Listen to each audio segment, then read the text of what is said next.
तो बात करेंगे वृषभ लगन वालों के लिए जुलाई का महीना कैसा बीतेगा। वृषभ लगन की जो ये कुंडली अभी आप स्क्रीन पे देख पा रहे हैं, ये कुंडली जुलाई के हिसाब से ही तैयार की गई है। फिर भी ग्रहों के गोचर में परिवर्तन के कारण कुछ ग्रहों की स्थितियां बदल भी सकती हैं।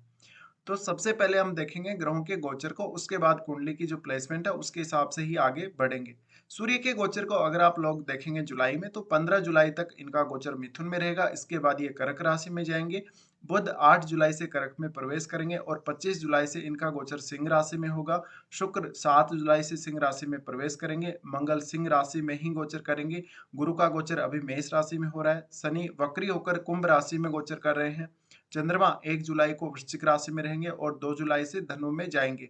राहु मेष में गोचर कर रहे हैं और केतु तुला में। तो ये गोचरीय स्थितियां हैं जहां पर आपको ये जानना जरूरी रहता है कि कौन सा ग्रह कहाँ गोचर कर रहा है और कब वक्री हो रहा है।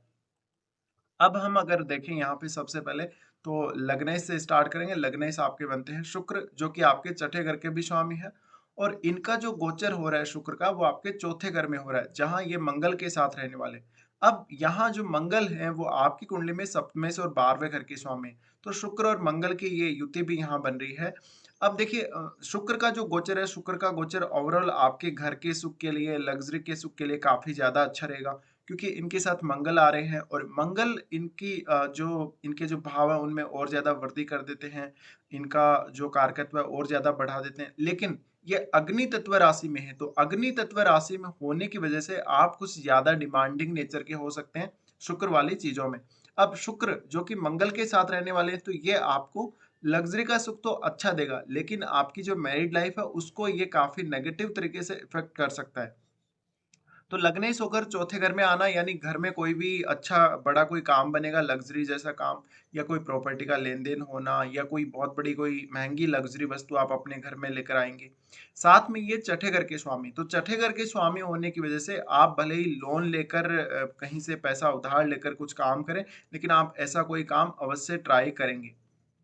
अब शुक्र और मंगल दोनों ही 10वें घर को आपके देख रहे हैं। 10वें घर को देखने से अगर शुक्र या मंगल से रिलेटेड आप कोई भी काम कर रहे हैं, तो आपको इसमें फायदा होगा, क्योंकि जो शनि है जो 10वें घर के खुद स्वामी है, ये वक्री हो रहे हैं। तो वक्री होने से अब आपको जो बाधाएं आ रही हैं कार्य क्षेत्र में, वो बाधाएं नहीं आएंगी।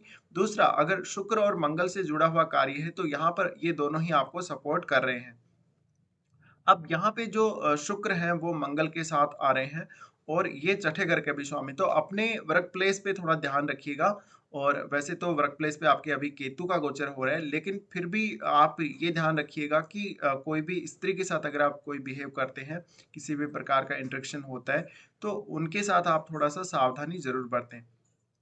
अब यहाँ हम देखेंगे बुध के गोचर को। बुध का गोचर आपके तीसरे घर में हो रहा है और इस मंथ में 25 जुलाई के बाद बुध जाएंगे आपके चौथे घर में भी।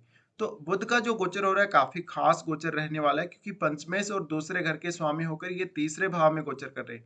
तीसरे भाव में गोचर करने से आपका जो कम्युनिकेशन पावर है काफी ये बढ़ा देंगे। फैमिली के साथ भी अच्छा इंटरेक्शन रहेगा और संतान से रिलेटेड जो इश्यूज हैं उनमें थोड़ा सा आपको ज्यादा एक्टिव रहना पड़ेगा। अब यहाँ से बुध देख रहे हैं नवम भाव को। नवम भाव को देखने की वजह से आपका उच्च शिक्षा या और किसी प्रकार का कोई काम पेंडिंग है नवम भाव से संबंधित, तो उस कार्य में आपको काफी हेल्प मिलने वाली है। अब बुध क्योंकि क्रिएटिविटी के भी कारक हैं और विशेषकर ये वाणी के कारक हैं, तो वाणी की प्रबलता रहेगी, क्योंकि वाणी स्थान पर सूर्य गोचर कर रहे हैं और बुध तीसरे भाव में गोचर कर रहे हैं। भले ही ये कर्क राशि में गोचर कर रहे हैं, लेकिन इनका गोचर काफी मायने रखता है यहाँ पे और काफी खास गोचर होने वाला है। तो बुध ओवरऑल अच्छे रिजल्ट आप लोगों को देंगे। उसके बाद बुध आ रहे हैं चौथे घर में। चौथे घर में जब ये आएंगे तो सिंह राशि में आएंगे, 25 जुलाई से ये प्रवेश करेंगे। तो ये आपके कार्य क्षेत्र के लिए अच्छा रहेगा। उसके बाद हम देखेंगे यहाँ पे चंद्रमा को। चंद्रमा तीसरे घर के स्वामी बनते। चंद्रमा तीसरे घर के स्वामी होकर इस मंथ के स्टार्टिंग में आपके 7वें घर में गोचर करेंगे। जहां पर ये नीच की स्थिति में रहेंगे, तो जीवन साथी के साथ काफी इमोशनल संबंध आप लोगों के रहेंगे। सडनली कोई ना कोई बिजनेस पर्पज से या जीवन साथी की वजह से कोई एक छोटी यात्रा आपकी हो सकती है। साथ ही ये स्थिति में थोड़ा सा डिप्रेशन आने के चांसेस ज्यादा रहेंगे और ये स्थिति आपके जीवन साथी को सबसे ज्यादा प्रभावित करेगी। उसके बाद चंद्रमा जा रहे हैं अष्टम घर में। अष्टम घर में ये जब जा रहे हैं, तो अष्टम घर से आपको सडनली कोई ना कोई धन लाभ करवाने वाले हैं। यहाँ से ये देखेंगे आपके सेकंड हाउस को। सेकंड हाउस को जब ये देखेंगे, तो सडनली कोई बहुत बड़ा धन लाभ या धन का कोई फायदा होगा। हालांकि चंद्रमा का अष्टम भाव में जाना थोड़ा सा मन में भय उत्पन्न कर सकता है। इसके बाद हम देखेंगे सूर्य को। सूर्य का गोचर देखिए, सूर्य मिथुन राशि में रहने वाले चतुर्थेश होकर ये आपके दूसरे भाव में गोचर कर रहे हैं। तो आपकी वाणी का प्रभाव ज्यादा रहेगा इस मंथ में, और फैमिली के साथ थोड़े बहुत इगोइस्टिक संबंध आप लोगों के लिए रहेंगे। लेकिन यहाँ पर सूर्य काफी अच्छा चांस बना रहा है आप लोगों के लिए, और आप पैसा काफी ज्यादा अर्जित कर पाएंगे सूर्य की इस स्थिति की वजह से। अब सूर्य की दृष्टि आपके पड़ रही है अष्टम भाव पे। अष्टम भाव पे दृष्टि पड़ने से कुछ हद तक अगर आप बहुत ज़्यादा तेज़ गाड़ी चलाते हैं तो सावधानी बरतें। साथ में कोई चोट आप लोगों को ना लगे, और आपके जो जीवन साथी की फैमिली है, उनके साथ आपके अच्छे संबंध रहें, इस बात के लिए आप कोशिश ज़रूर करें। अब सूर्य जो कि सेकंड हाउस में आ रहे हैं, तो आपको पिता से फ़ायदा होगा, पिता से आपको धन लाभ होगा, घर का साथ मिलेगा, फैमिली का अच्छा साथ मिलेगा। लेकिन कुछ हद तक आपकी वाणी के ऊपर सूर्य का प्रभाव बहुत ज़्यादा रहेगा। इस वजह से हो सकता है कुछ लोग आपकी वाणी को पसंद ना करें। इसके बाद यहाँ से सूर्य जाएँगे तीसरे भाव में। तीसरे भाव में इनका जो गोचर हो रहा है आपके, वो होगा 15 जुलाई के बाद। 15 जुलाई के बाद की स्थितियों में सूर्य और भी अच्छी स्थिति में आ जाएँगे, और इस वजह से आपका कम्युनिकेशन एक तो और बेटर हो जाएगा। आपको कोई हायर स्टडीज़ के लिए यात्रा करनी हो या किसी दूसरे स्टेट में जाना हो, तो इस स्थिति में सूर्य आपका पूरा साथ देंगे। और सूर्य नवम घर को देखेंगे, तो नवम घर को देखने की वजह से आप घर परिवार से जुड़े हुए मामलों में काफ़ी ज़्यादा लकी होंगे। आपका उच्च शिक्षा से जुड़ा हुआ कोई बड़ा कार्य इस मंथ में बनेगा।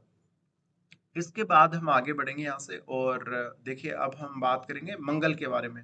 तो मंगल का देखिए, मंगल का जो गोचर है, मंगल 12वें घर के और 7वें घर के स्वामी होकर चौथे घर में गोचर कर रहे हैं। तो जीवन साथी के साथ तो विवाद उत्पन्न होगा ही होगा, लेकिन घर परिवार के लोगों के साथ स्थितियां नॉर्मल ही रहेंगी। अब मंगल की जो दृष्टियां पड़ रही हैं, ये अपने घर पे ही दृष्टि डाल रहे हैं, 7वें घर पे।